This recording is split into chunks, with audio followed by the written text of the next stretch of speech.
सभी को प्रणाम। हम कर रहे हैं एक ध्यान, मैं क्या हूँ। आइए परम पूज्य गुरुदेव वंदे माता जी का, गुरु शक्ति का, गुरु तत्व का और हर उस देवीय संत का स्मरण करें जिन्होंने जीवन के इस महत्वपूर्ण तत्व को जान लिया, समझ लिया, अनुभव कर लिया कि वो असल में क्या है। और वो ये शरीर नहीं, एक दिव्य आत्मा है और उनके भीतर ब्रह्मांड का संपूर्ण प्रकाश समाया हुआ है। हर उस संत का आवाहन करें इस ब्रह्मांड में, इस पृथ्वी पर जब इतने लाख वर्ष से पता नहीं कितनी ऐसी दिव्य चेतनाएं आई, कितने ऐसे भक्त आए, कितने ऐसे ज्ञानी आए, कितने ऐसे ऋषि और संत आए जिन्होंने इस दिव्य ज्ञान को अनुभव किया और अपनी वाइब्रेशन से अनंत लोगों तक पहुंचाया। उन सभी का दिव्य देव आवाहन, दिव्य देव आवाहन, दिव्य देव आवाहन। हे गुरु शक्ति, हे गुरु तत्व, आपके दिव्य सानिध्य में ये स्वाध्याय, ये ध्यान आप ही हमें करा रहे हैं। ये स्वाध्याय हमारी अंतरात्मा में उतर जाए और हमारे जीवन में प्रकाश और प्रेम लाए। इसी भाव के साथ एक गायत्री मंत्र, ताकि हम स्वाध्याय को आगे बढ़ाएं और स्वाध्याय की ये वाइब्रेशन, स्वाध्याय का ये ध्यान अनंत चेतनाओं के जीवन में प्रकाश बन जाए। ओम भूर्भुवः स्वः तत्सवितुर्वरेण्यं भर्गो देवस्य धीमहि धियो यो नः प्रचोदयात्। आइए गुरु कृपा से चलते हुए इस ध्यान को आगे बढ़ाते हैं। पिछले स्वाध्याय में गुरुदेव ने हमें बताया कि जिस मनुष्य ने एक बार आत्मा के आध्यात्मिक और वास्तविक स्वरूप को देख लिया, वो पीछे नहीं जा सकता। एक बार अगर हमने स्वाद चख लिया, उस प्रेम का स्वाद जो अकारण है, उस दिव्यता का स्वाद जो केवल प्रकाश ही प्रकाश है, और जहाँ एक ऐसी फीलिंग होती है जिसे शायद शब्दों में समझाया नहीं जा सकता, जिसे एक वाइब्रेशन के जैसे पहुंचाया जा सकता है। और गुरु तत्व, गुरु मंडल, वो सारे ऋषि उस वाइब्रेशन को हम तक पहुंचा रहे हैं। और एक बार जो उस राह पे चल गया और एक बार जिसने वो परमानेंट हैप्पीनेस का मोमेंट जी लिया कि उस हैप्पीनेस के आगे कोई दुख मैटर ही नहीं करता, वो कभी वापस नहीं जाएगा। तो गुरुदेव आगे लिख रहे हैं कि ये जो पुस्तक है मैं क्या हूँ, ये दिखने में छोटी है लेकिन बहुत बड़ा पैकेट है ये। इसमें पूरे जीवन का अध्यात्म का सार है, इसमें जीवंत अध्यात्म है और इसमें सब कुछ वो समाया हुआ है जो परमानेंट हैप्पीनेस के लिए आवश्यक है, जो हमारी लाइफ को भी चेंज कर सकता है और हमारे अपनों की लाइफ को भी बदल सकता है। गुरुदेव लिखते हैं, इस पुस्तक के अगले अध्यायों में आत्मदर्शन के लिए जिन सरल साधनों को बताया गया है, उनकी साधना करने से हम उस स्थान तक ऊंचे उठ सकते हैं जहां सांसारिक प्रवृत्तियों की पहुंच नहीं हो सकती। जब बुराई न रहेगी तो जो शेष रह जाएगी वह भलाई ही होगी ना। इस प्रकार आत्मदर्शन का स्वाभाविक फल दैवी संपत्ति को प्राप्त करना है। आत्मस्वरूप का, अहम भाव का अत्यांतिक विस्तार होते होते रबड़ के थैले के समान बंधन टूट जाते हैं और आत्मा परमात्मा में जा मिलता है। इस भावार्थ को जानकर कई व्यक्ति निराश होंगे और कहेंगे, यह तो सन्यासियों का मार्ग है जो ईश्वर में लीन होना चाहते हैं या परमार्थ साधन करना चाहते हैं, उनके लिए ही यह साधन उपयोगी हो सकता है। इसका लाभ केवल पारलौकिक है, किंतु हमारे जीवन का सारा कार्यक्रम यही लौकिक है। हमारा जो दैनिक कार्यक्रम, व्यवसाय, नौकरी, ज्ञान संपादन, द्रव्य उपार्जन, मनोरंजन आदि है, उसमें से थोड़ा समय पारलौकिक कार्यों के लिए निकाल सकते हैं, परंतु अधिकांश समय जीवनचर्या हमारी संसारिक कार्यों में निहित है। इसलिए अपने अधिकांश जीवन के कार्यक्रम में हम इसका क्या ही लाभ उठा सकेंगे। अब गुरुदेव हम सबकी पीड़ा को समझ रहे हैं यहाँ पर और उस पीड़ा को रख रहे हैं। तो गुरुदेव कह रहे हैं कि आगे जो देखो, ये तो बहुत लोगों ने बताया कि भीतर ही सारा सत्य छुपा है, सारा संकल्प बल भीतर है, सारी आत्मशक्ति भीतर है, सारा प्रेम, करुणा, संवेदना सब भीतर है, ठीक है। लेकिन करना कैसे है ये बहुत कम लोगों ने बताया। गुरुदेव ने हमें वो टूल्स एंड टिप्स दिए जिससे हमें ये पता है कि परमानेंट हैप्पीनेस चाहिए, सभी को चाहिए, पर कैसे पाएं, how, what are the ways, tools और ट्रिक्स क्या हैं। तो गुरुदेव ने हमें वो टूल्स और ट्रिक्स इस किताब में आगे बताने की बात करी है कि आगे बताएंगे। पर एट द सेम टाइम बहुतों के मन में ये प्रश्न आ सकता है कि ये तो बुढ़ापे का मार्ग है, ये तो योगियों का है, जिन्होंने घर परिवार छोड़ दिया उनका मार्ग है, तो हम इस रास्ते पर क्यों चले। हाँ भाई, ये समझ में आता है कि भाई दिन भर में 24 घंटे दिए तो 24 घंटे में से 1-2 घंटा साधना, आराधना, उपासना कर ले, लेकिन बाकी जो बचे हुए 22 घंटे हैं उसमें तो हम संसार ही निभाएंगे ना। पत्नी है, बीवी बच्चे है, परिवार है, संसार है, दुनियादारी है, इसको कैसे छोड़ देंगे। और ये इसको छोड़ना मतलब जिम्मेदारियों से भागना नहीं हो जाएगा क्या। तो आप हमें जिम्मेदारियों से भगाने की बात क्यों कह रहे हैं। तो गुरुदेव उस समस्या का समाधान बता रहे हैं। गुरुदेव जो समाधान बता रहे हैं उसके पहले हम ये समझ लेते हैं कि गुरुदेव यहाँ हमसे ये नहीं कह रहे हैं कि हमें सारी चीजें छोड़ देनी है, हमें घर का ध्यान नहीं रखना, हमें अपने माँ बाप का, बीवी बच्चों का ध्यान नहीं रखना, घर परिवार को छोड़ देना है। बिल्कुल ये नहीं कहा जा रहा। गुरुदेव कह रहे हैं हमारी आत्मा उस परमात्मा में रमण करे और हम ये मान लें कि हमने भगवान के खेत में, हमने भगवान हमारा बॉस है और हमने उसके यहाँ नौकरी कर रखी है और उसके यहाँ नौकरी कर रखी है, तो हमारा चिंतन, हम कर्म जो मर्जी करें, हमारा चिंतन वहां टिका रहे, हमें हर समय ये स्मृति बनी रहे कि हम शरीर नहीं है। अब मान लो मुझे हर क्षण ये स्मृति होगी कि मैं शरीर नहीं, मैं आत्मा हूँ, अजर अमर अविनाशी हूँ और यहाँ पर अपना रोल प्ले करने आई हूँ और मेरे आसपास के सब लोग भी अपना रोल प्ले कर रहे हैं।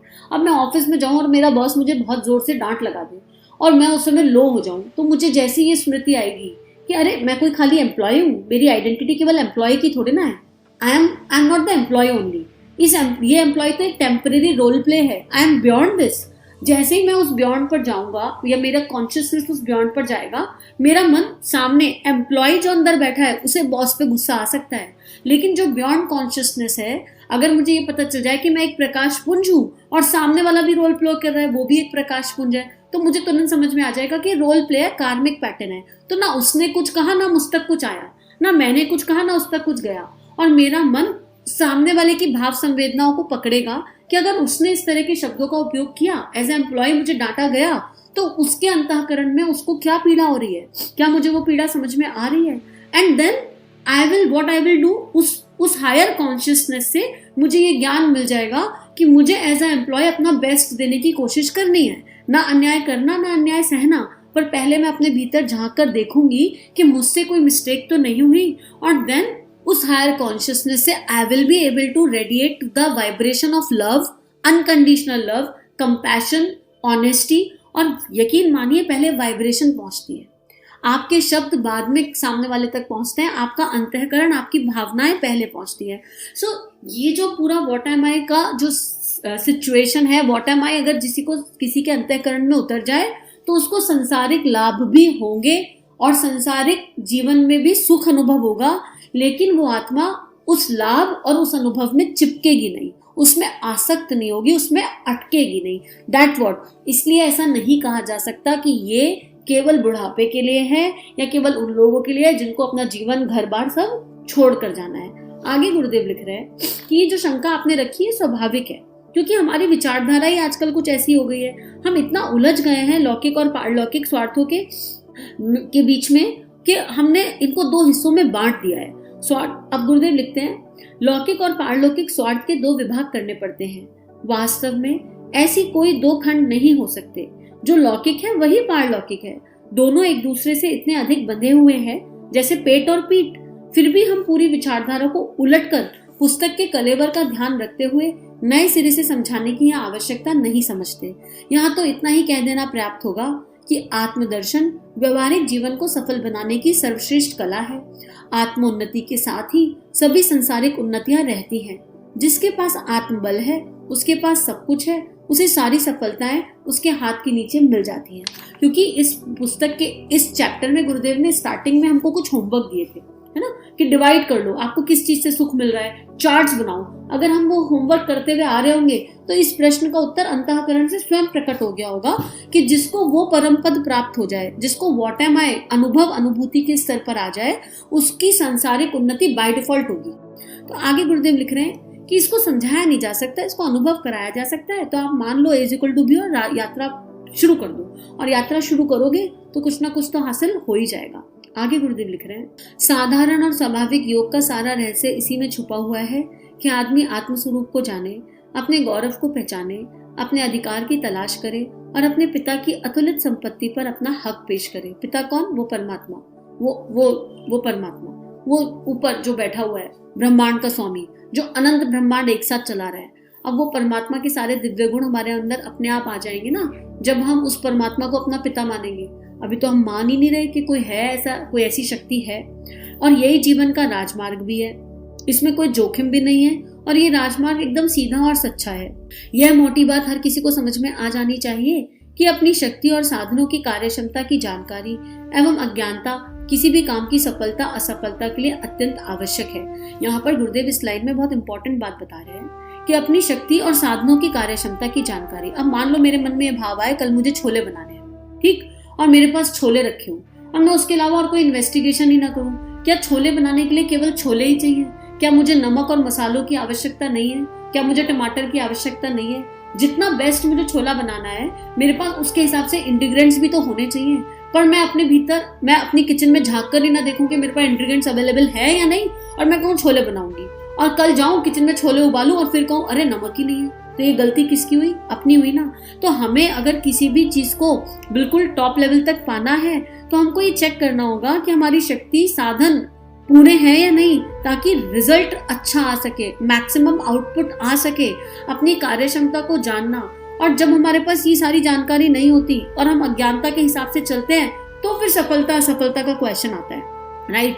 अगर हम कभी असफल हो रहे हैं तो उससे भय नहीं रखना, लेकिन हमको पीछे जाकर ये तो देखना पड़ेगा ना कि असफल हुए क्यों, क्या कारण है असफलता का, ये तो हमें पीछे जाना ही पड़ेगा। तो गुरुदेव यही बात कह रहे हैं, उत्तम से उत्तम बुद्धि भी तब ठीक ठाक फैसले नहीं कर सकती जब तक वस्तुओं का स्वरूप ठीक तौर तरीके से मालूम ना हो जाए। मुझे बेस्टेस्ट भी आता हो, मुझे छोले बनाने इस दुनिया में सबसे बेस्ट फॉर्म में भी आते हो, लेकिन जब तक मेरे पास पूरे साधन नहीं होंगे, पूरा ज्ञान नहीं होगा, तब तक मैं छोले बेस्ट नहीं बना पाऊंगी। ऐसे ही मेरे पास दुनिया भर का सारा ज्ञान हो, लेकिन वो अनुभव, अनुभूति के स्तर पर नहीं आया हो, तो कितनी भी कोशिश कर ले हम व्हाट एम आई को नहीं जान पाएंगे। तो यहाँ पर कोई भय नहीं रखना, सरलता से चलते चलना है, और जब चलेंगे तो वो पहुंचा ही देंगे। और फिलहाल के लिए गुड़ और मक्खी वाले एग्जाम्पल को प्लीज ड्रॉप कर दीजिए, उसको चित्त पर मत लीजिए। जब गुरुदेव को चाहिए होगा आने वाले समय में तो वो समझा देंगे। आज के लिए इतना ही, और एक ही प्रार्थना कि ये ध्यान हमारे अंतःकरण में उतर जाए और उस परम चेतना का प्रकाश, उन सारे ऋषियों का प्रकाश हमारे जीवन का हिस्सा बन जाए, जिन्होंने व्हाट आई एम को जाना, सीखा, समझा और अपने जीवन में उतारा। सभी को आभार, सभी को धन्यवाद।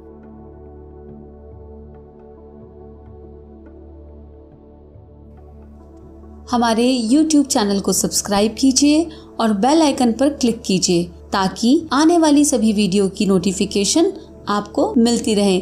आप सभी को बहुत बहुत थैंक यू।